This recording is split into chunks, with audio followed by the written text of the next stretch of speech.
Fantastic. So, thank you so much for inviting us here today.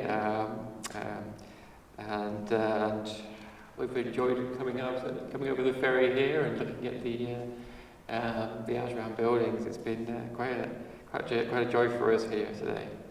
So, could I ask? I've got a few questions to ask here. And first of all, it's quite a general question, really. Really, what is the Yasodhara Ashram? What activities go on here? What's the purpose behind this? That's a big question. Yeah. It's called Yasodhara Ashram, and we're a yoga and retreat and study center. And it's got layers. So we have a layer of long-term residents who live here year-round. We are disciples or students of Swami Radha, who founded the center, or her successor, Swami Lalitananda. So there's a spiritual lineage that is at this core or the very center of the ashram, and it comes originally from India. So Swami Radha went to an ashram in India in the 1950s, brought back the teachings and started this ashram. So its purpose was to awaken people to their purpose, really. It's about people who wanted to know, what is life about? Is there something more than like every day? And she had practices and tools, mantras, spiritual practices, and also the sense of forming a community and creating sacred space. So restorative space for people to listen to themselves, to take a pause and kind of reset, where am I in my life right now, and go inward. So really that's the purpose, is to support people, the people who live here full-time, but also there's more layers. So we have people who come in as what we call karma yogis, very similar to volunteers. They work and offer their services as a way really of purification. And there is a saying that Swami Radha's guru, Gurudev Shivananda, said, selfless service will make you divine. So that idea is give more and you receive more. More freedom from the idea of just working for reward, but working for the benefit of other people or for the benefit of a community. So that's how the ashram was built, and that continues to be one of the layers of what happens here. We have lots of karma yogis coming in. And then the other layer is the guests. And so we have year-round programs. There are retreats that are 5 days long, and then we have 12-day-long retreats, and also 1 3-month course every year that's been running since 1969, called the Yoga Development Course, where people live here and do practice, reflect, be in workshops. And so that course is intense and life-changing for many people. Really going deeply, looking at patterns. We have so many different ways of entering, and some of them Swami Radha created. So they're innovative. We have traditional yoga practices, but we also have things like we call one the life seals that she created and offered. And people draw pictures of their senses, how their senses work, what their essence is, what their mind is. And they put it all together on a big piece of paper, cut them out. And it starts to reflect back a story, like where am I in my life right now? What are the obstacles? Where are the pathways? How do I get to my essence? How do my senses work with that? So it kind of draws on the unconscious, which is a lot of what our work here is. We do mantra practice that concentrates the mind, and it's actually calling on the divine or creating sound that is said to concentrate the mind. And so these kind of practices help people go within and also create a safe place in the group. Most of our teaching is done in groups, and everyone who lives here is part of a group. So we all are involved in those practices on a weekly basis, and that keeps us alert and alive and in our own process. So it's kind of like microcosms. Everything is embedded in other things, but it's all related really to who are we? What's our purpose? What is life about? And using these practices to help us open to our own wisdom. So for most of us who were Swami Radha's disciples, we have a dedication and a lifetime commitment to this path. So we live here, we work here, we offer, we model what selfless service is to the best of our ability, and none of us are there, just so you know. But that's the intention, is that we create a space of harmony, we work together, we create the kind of community that the world could be if people could listen to each other, listen to themselves. So I guess one of our intentions is really to create peace and sacred space, and that we open that to people to come in and enter that space and find it within themselves. So here we're in the Temple of Light, which its whole purpose is to invite people to the center. So in this temple, it was built on a vision of Swami Radha's that she'd had since she was a child. So she really was a visionary person, and she had something very special to do in her lifetime.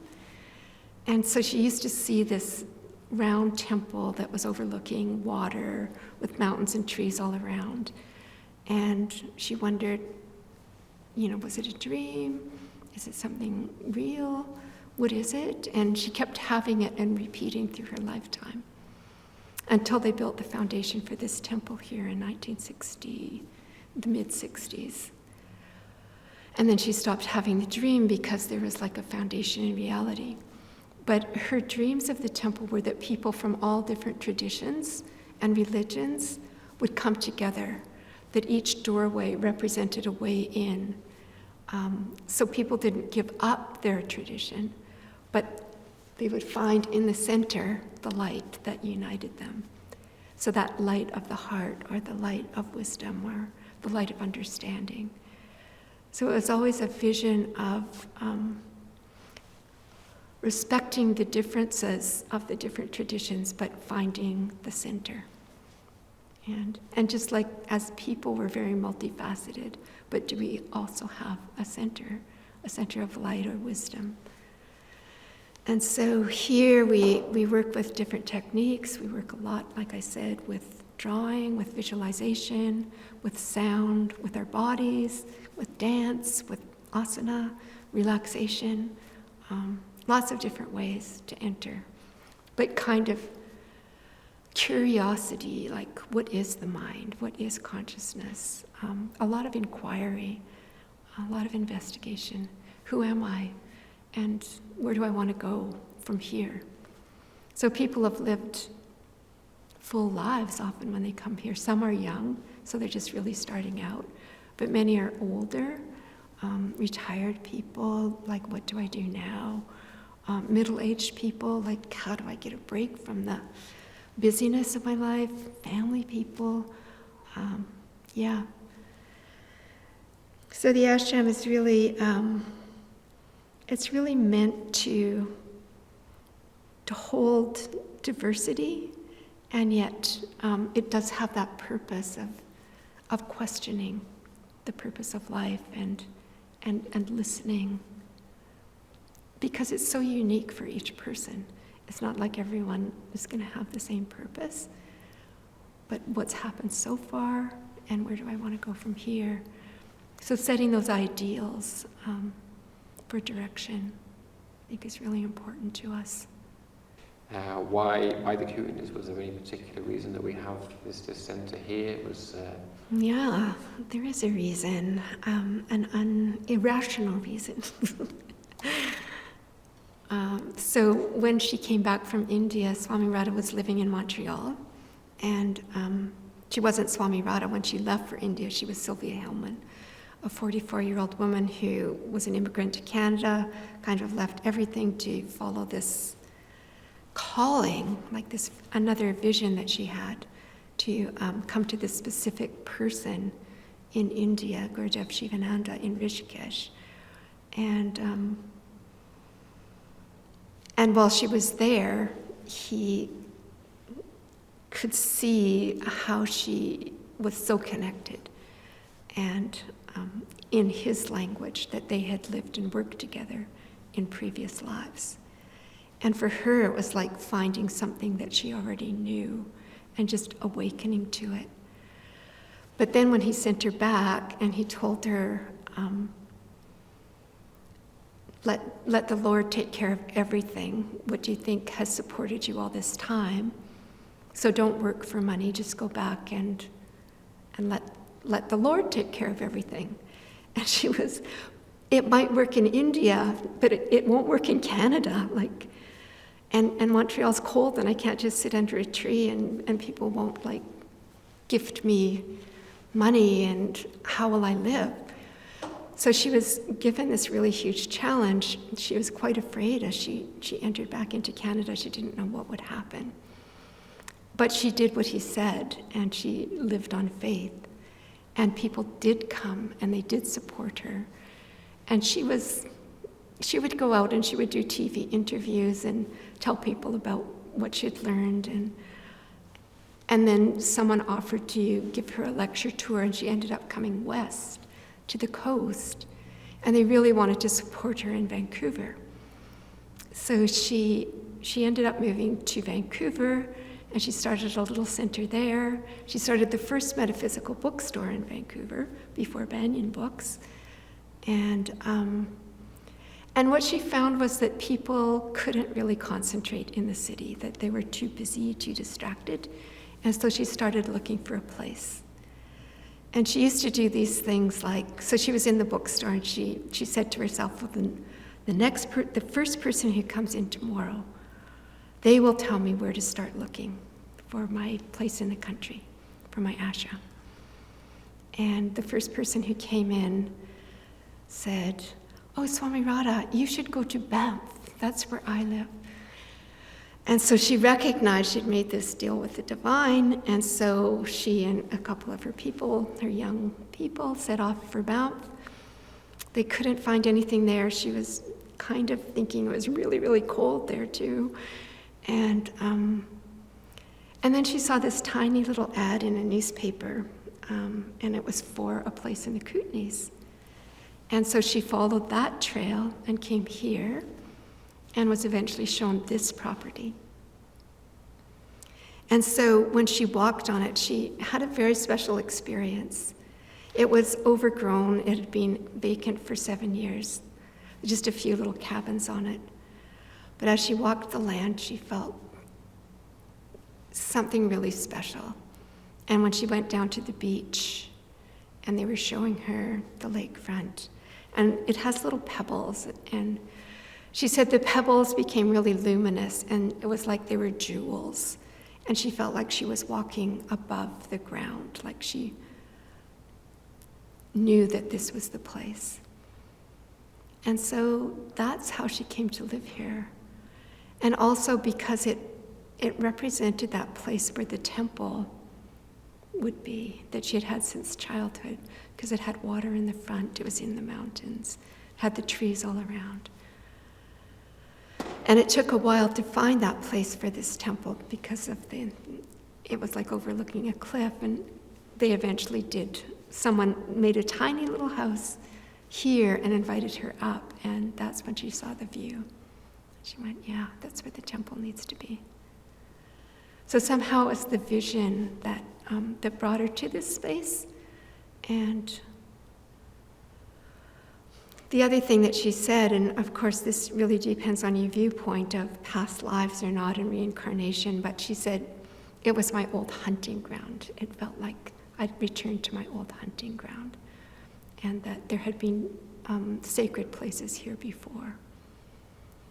And at this point, I'd just like to acknowledge that this land is unceded territory of the Ktunaxa and the Sinaiaks people, and it really is our privilege to live here. Okay, fantastic. So we'll move on and ask about the residential community here and how it's organised, and how do you become a member of that community? Mm-hmm. Like I said, there's a core group of us who are here and holding it, and over the years, different people have come and gone, but there continued to be a core group. And then because we have programs of people coming in, either on retreat, or we have a 2-month Karma Yoga program where people come in and become part of the community. They work here, they live here, they're supported through classes and different things. Some of those people start also becoming interested in a longer-term residency. And usually that's the way it happens. There's an entry. I mean, some people have come just for a tour for the day and kind of fallen in love with the area or this particular place or feel drawn to it. And it takes time, like to come in to see, would I want to live here? Could I live here? Could I live here with my family? Could I live here as a young person? How does that work? Can I live here as a retired person? So, and then we start a conversation. So in a way, you have to know what it's about before you become a member of the community. And that way is either through entering as a retreat guest or entering through Karma Yoga. And we do have teachers who are kind of all around the world as well. And so people come in from Europe, they come from Australia, they come from across Canada and the United States. In fact, even more so than local people from Nelson. Nelson seems far away, but Australia, on the other hand, is pretty close. So yeah, and they get teachings, and they might not have been here before, but they recognize that the teachings themselves have helped them. So then they feel drawn to come here and experience it for themselves. So yeah, it's kind of an evolution of people getting to know what the ashram is and feeling comfortable. I would say with our younger people in their 20s and 30s, they usually come in, they might stay for a year. Some of them come back seasonally, like for the garden. And then some of them actually do decide that this is a place for them. And we've had people come and do the 3-month yoga development course and then stay for 5 years afterwards. Not expecting to, but just feeling drawn here. And yeah. And I think part of what helps the ashram and has sustained it for the 61 years that we've been here is the depth of it, and that we are kind of demanding of commitment, and also that right fit. Like, do these teachings work for you? Because there's many, many places in the world, and no one has to stay here if you're not drawn to be here. So, yeah. Have there been challenging times in the history of the community? In general, it's been, for sure, there's challenging times in any community, but there's kind of that steadfastness because of the people who are committed. And so I think Swami Radha, because of her commitment and really promise to the divine, she didn't understand when people would change their minds. So I think for her, especially in the early days, when she would initiate someone into something that's meant to be a lifetime commitment, and they would change their mind or leave the ashram, I think she found it really hard. and somewhat painful. And then she started to understand that she just had to carry on and other people would be drawn in. And part of the renunciation is letting go. So yeah, and that continues to happen. And now it's interesting because we're at a point where that core group is mainly people in their 60s and 70s. And so something different needs to happen. And so we're working on how are we in this transitional time? Who will come? It doesn't seem like the same kind of commitments are available these days. So we're looking at different ways of working with it.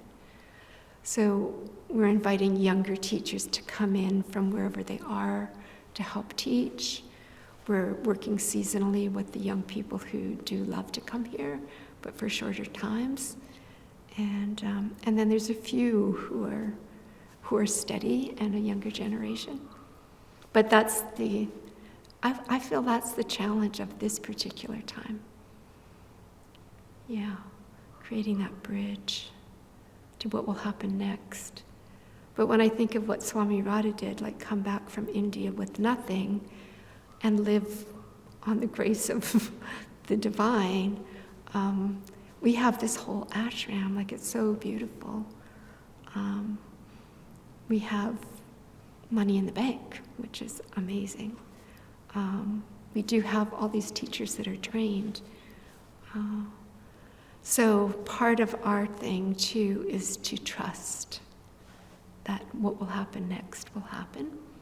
And she was always very pragmatic, and I think she passed that on to like me and others. If the ashram isn't meant to be here as an ashram, then it won't be. But it's been here for 61 years. We have hope that it will continue because we think it's good work. We think we have something to offer. And I think especially in these times when there's so much distress in the world, there's always war, but it seems so personal now. It seems so with us, and then the whole earth and climate change and like these things, it feels like people need to live in community. We need to support each other, and this is a good place. And the community has grown over its history.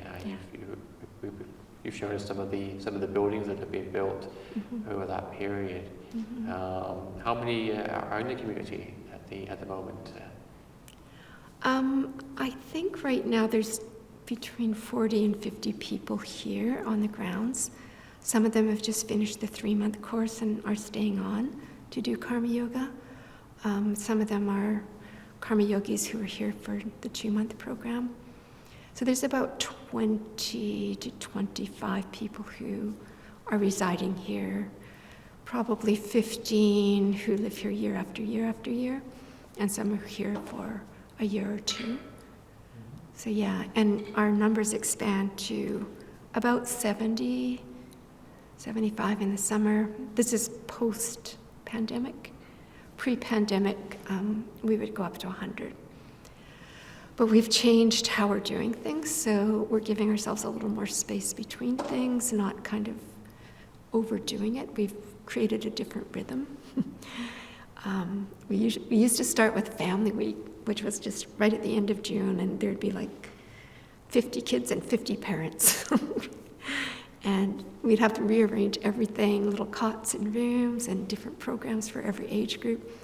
So we actually haven't reinvested in that yet until we strengthen our next generations.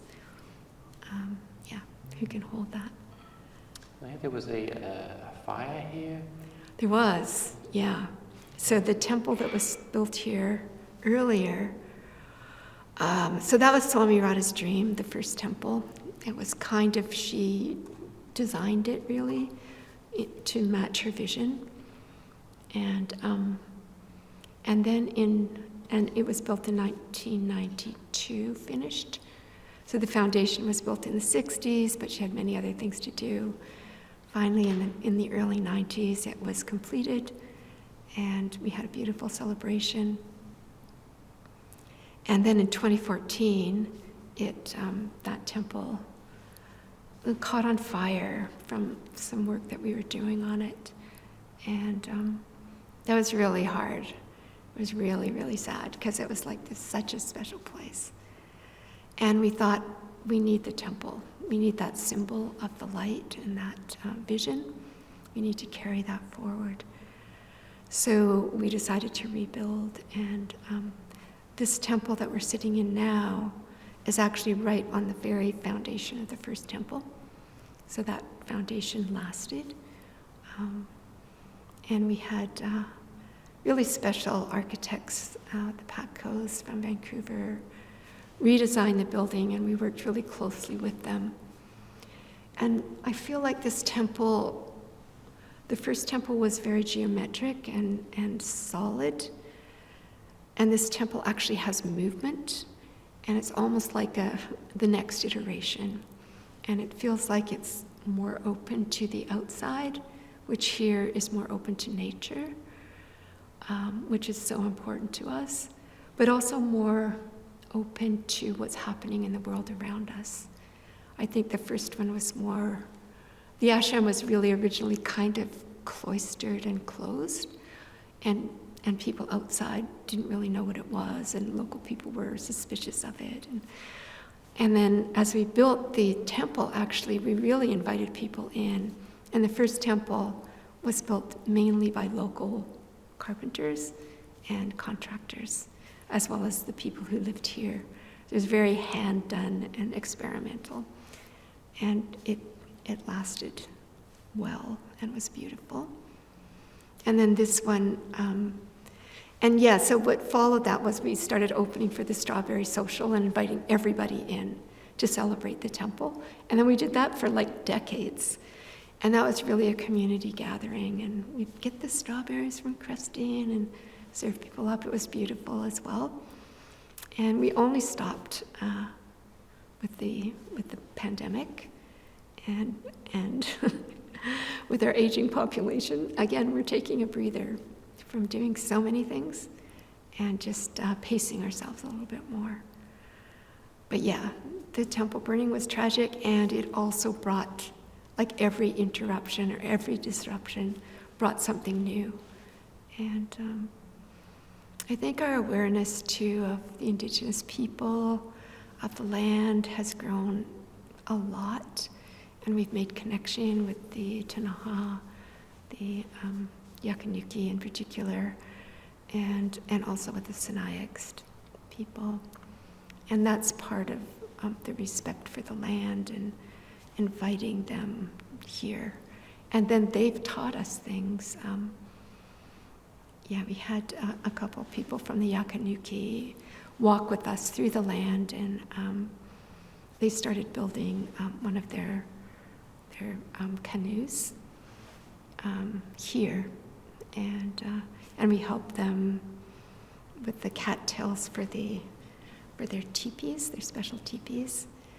So that was really special to learn from them the special things that grow here that have a real particular season and a particular use and a particular way of using the lake. And everything was particular and stunning. You know, when you think that people lived here and knew how to use everything. And then with the Sinixt, they've come, one of the Sinixt women actually came and did the yoga development course. And Shelley, her mom, was the representative of their people. And they came and they did ceremony here and at the lake and songs. And so we have a really nice connection. And what we decided to do, because we acknowledge the territory, but we decided to take a little bit more action too. And we ask everyone who comes to contribute, make a contribution of $25, every guest and all of the residents as well, and Karma Yogis, and we pool that together with our own donations and offer it to Indigenous charities, Indigenous-run charities, So currently it's a residential school, it's youth leadership, and it's a legal organization. And we've also started Indigenous bursaries, so it's just a tiny way to give back for what we're doing here. Yeah. Okay. So through this project, so we've been interviewing various people. We found that living in balance with nature has been the aim of many of the intentional communities across the region here. How is this true here at the ashram? Yeah, true in that the land was what called Swami Radha here. The land spoke to her, and from the beginning, everything has been like organically produced. So the garden, the orchards, we just respect nature, and it's a place where the deer. I think this happens in Nelson too. The deers and the bears feel pretty welcome here, and the elk also, and we really use nature to support the people who come here. It's so restorative for them to be in this quiet beauty, to have the lake and the forest, and also for ourselves. Every day I walk in the forest. I never get tired of it. So it's also that yogic principle of ahimsa, the non-harming. So to have as much respect as we can for the land and still live. And we started doing some fire mitigation as well. So there's a lot of little dead cedars, clearing things out so that we're keeping the big trees, and we're working with environmentalists and ecologists to just understand what has to happen to maintain the forest in a healthy way. Yeah, one of our students actually works with Susanna Simard on her project of the Mother Tree Project, so she's really helpful. Fantastic. Okay. Now, does the centre have a connection, historic connection with other intentional communities? Come across a couple of things there, but I don't know if you know any sort of examples here. This could be the Canaculture communes, the Quakers in Argenta, the Doukhobors. And are there any connections with any other intentional communities today that you're aware of? Historically, yes, Swami Radha did have a connection with the Quakers in Argenta, and I believe she went and spoke at their school, the Quaker school, the Friends School, and also young people would come here and do some karma yoga and experience another community. So there was an exchange. I think that would have been in the 70s, maybe even the early 70s, or maybe the late 60s, I'm not really sure, but it was historical. And she did meet some of the Doukhobor leaders as well. And today in the recent past, we were part of the interfaith, I think it was called the Interfaith Climate Action Collaborative, that was out of Nelson, and that included Baha'i, Doukhobors, different Christian groups, and Buddhists and yoga groups. So there was that connection where we came together, and not so much now. Our connections are actually with other lineage centers, yoga and Buddhist groups in North America. So we meet with them on Zoom monthly just to understand. It was especially helpful during the pandemic because everybody had to close, and how did we handle that, and what was going on. And so they're current, they're active, and they have a similar thing where they have a line of teachings that they're keeping going. So we feel that that's a good connection for us as for conversation. Yeah. Fantastic. Was there have you come across any influence from the counterculture movement in the 1970s that you found here at the ashram. And did you think does the centre here actually influence the counterculture movement as well in the Kootenays? Do you think? Well, I know that Swami Radha lived through that time. She started the ashram here in the early 60s before that happened, and so it was set with her vision and that instruction to create an ashram. So it wasn't like a commune that sprung up to see, can we live together? It had a different purpose. But that time did bring so many young people, I think, to the ashram. I think a lot of the people in the late 60s and early 70s were those people who were interested in back to the land. They were interested in change. They were interested in changing the culture. So she had to set the parameters of what the ashram was, which was a challenge because so much of what they were doing had so much enthusiasm, so much energy, and she appreciated that movement. And at the same time, she needed to keep the center. She needed to keep the ashram as a spiritual center and not just free love and drugs. So she really put some restrictions on those kinds of things, which were challenged. I know from listening to some of the old recordings, it's like, why not? But she stayed with it. I would say that many of the people who were founding members of the ashram came through that countercultural movement and were here for a number of years and helped form a foundation of the ashram.